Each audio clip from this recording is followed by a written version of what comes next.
tinuod lang wala jud ko ganahi ang bayhan no. So kabalo ko na daghan ang naka-follow ani kay daghan kay ni siya og viewers.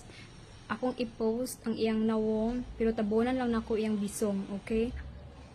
So niagi siya pirmi sa ako ang newsfeed nga nagsayaw-sayaw. Actually before ako na ni siyang gi-content pero karon ni grabe na gyud siya as in kanang nagpakita na jud siya sa iyang buhok sa iyang kakay no, as in kanang pwede raman ta mo gama og mga content no, pero dili unta inana kanang nagsuot siya og kanang sitro dayon klaro kaayo iyang bisong, klaro kaayo ang iyang buhok-buhok sa iyang bisong no.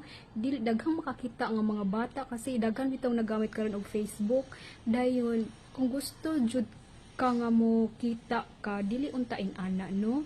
Nya kani siya no kay nagsayaw-sayaw siya pero ambot nga nung wala ni siya na ban, wala na demonetize ang iyang account nga bitaw unfair sa uban nga uban nga nag-upload nga sakto ra man unta pero nay mga issues, may mga violation pero kani siya wala siya na demonetize, wala siya na ban pero tinuon kanang naningkamot mo mura nagnaningkamot pud siya no kay kita tanan naningkamot mo pud ta para maka-extra income pero kani iyang mga video laswa kaayo no, laswa kaayo siya. So ang kinsa may naka-follow ani tan-awon ninyo iyang video, grabe ang iya ang kanang bisong nagyud ang pinakita no. Nay isa din taga Hong Kong, Bisaya din yun.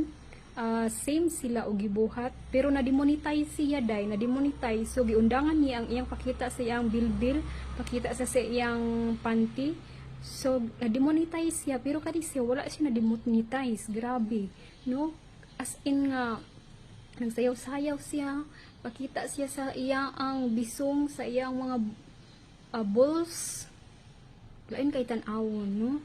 So opinion ra sad nako no, kita tanan gusto man jud ang kita pero kanang inana nga mga pamaagi murag kapoy ba ansama kanang makaulaw pero iya hasad na no. So mura sad to ang akong opinion.